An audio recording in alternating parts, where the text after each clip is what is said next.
Assalamualaikum warahmatullahi wabarakatuh. Ampunan Allah. Ada satu kisah Sa'labah, tapi bukan Sa'labah yang pelit, yang tidak menerima namanya jalan Allah. Ini Sa'labah yang lain. Walau nama depannya sama-sama Sa'labah, tapi kisah ini bukanlah Sa'labah yang tak mau zakat, infak, sedekah dan sebagainya, yang menjadi kaya lalu menjadi pelit. Tapi ini adalah kisah tentang sahabat Ansor. Sa'labah bin Abdurrahman adalah seorang pemuda dari kalangan kaum Ansor.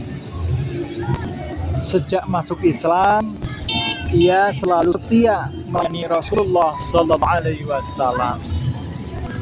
Suatu saat Rasulullah mengutusnya untuk suatu keperluan, sehingga dia harus melewati sebuah rumah milik salah satu sahabat Ansor.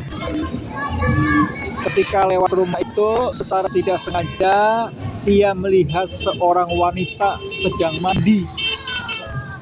Karena merasa berdosa dan takut Rasulullah mengetahui apa yang telah diperbuatnya, maka ia lari dan sampai ke pegunungan yang ada di antara kota Mekah dan Madinah. Rasulullah merasa kehilangan Sa'labah selama 40 hari. Dan malaikat Jibril kemudian turun kepada beliau seraya berkata, "Wahai Muhammad, sesungguhnya Tuhanmu memberikan salam dan berfirman kepadamu yang isinya bahwa seorang laki-laki dari umatmu berada di antara pegunungan ini dan telah memohon perlindungan kepadaku."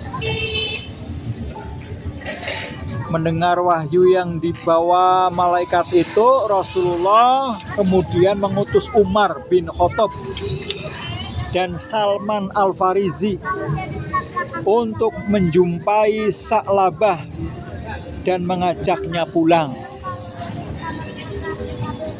Umar dan Salman kemudian berangkat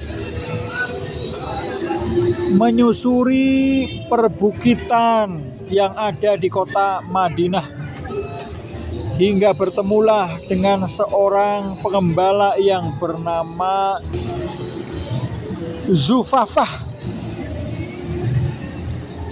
Umar kemudian bertanya kepadanya tentang Sa'labah.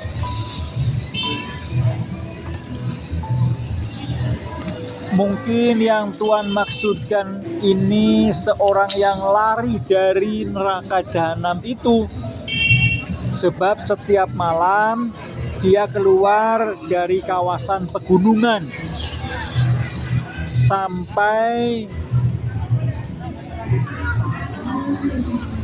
jauh sekali, sambil meletakkan tangannya di atas kepala sambil berkata, "Mengapa tidak engkau cabut saja nyawaku dan engkau butakan dan engkau binasakan tubuhku dan tidak membiarkan untuk mendapatkan keputusan?" Jawab Zufafah, "Itulah orang yang kamu cari," kata Umar bin Khattab. Dengan diantar Zufafah, Umar dan Salman menuju pegunungan. Ternyata benar, ketika hari menjelang malam, Sa'labah keluar dari lereng perbukitan dengan meletakkan tangan di atas kepalanya dari lereng perbukitan itu, seraya berkata seperti yang dituturkan oleh Zufafah. Umar kemudian mendekatkan Sa'labah dan mendekapnya. Wahai Umar, apakah Rasulullah mengetahui dosaku? Entahlah. Beliau hanya memerintahkan kami agar mencarimu, ujar Umar. Aku mohon kalian tidak membawaku kepada beliau kecuali bila Rasulullah sedang sholat, pinta Sa'labah. Ketika mereka tiba, Rasulullah sedang sholat. Umar dan Salman berebut soft sholat. Dan ketika Sa'labah mendengar ayat Al-Quran yang sedang dibaca Rasulullah, seketika dia jatuh pingsan. Usai membaca salam, Rasulullah menghampiri Sa'labah dan menggerak-gerakkannya hingga dia siuman kembali. Apa yang menyebabkan engkau lari dariku? Tanya Rasulullah. Dosaku wahai Rasulullah, jawab Sa'labah. Bukankah pernah kutunjukkan kepadamu tentang ayat yang dapat menghapuskan dosa dan kesalahan? Tanya Rasulullah. Benar ya Rasulullah, jawab Sa'labah.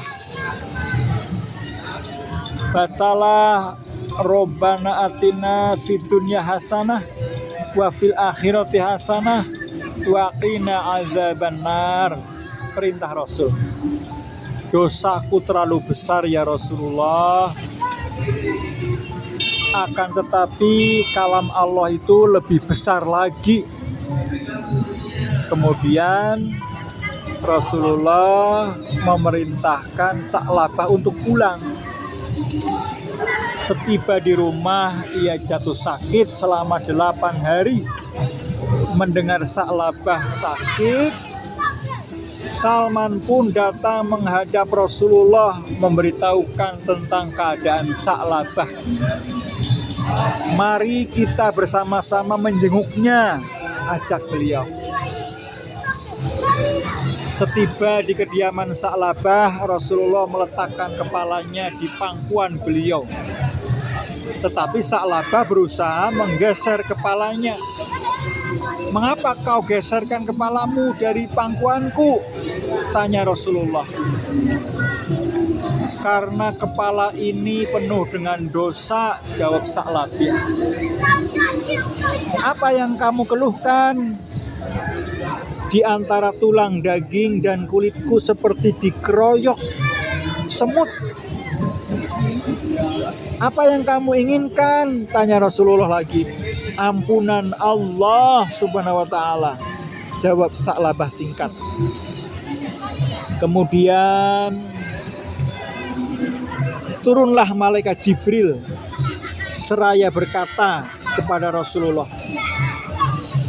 wahai Muhammad, sesungguhnya Tuhanku membacakan salam untukmu dan berfirman kepadamu, andai kata hambaku ini menghadapku dengan membawa kesalahannya sepenuh bumi, aku akan menyambutnya dengan ampunanku sepenuh bumi pula.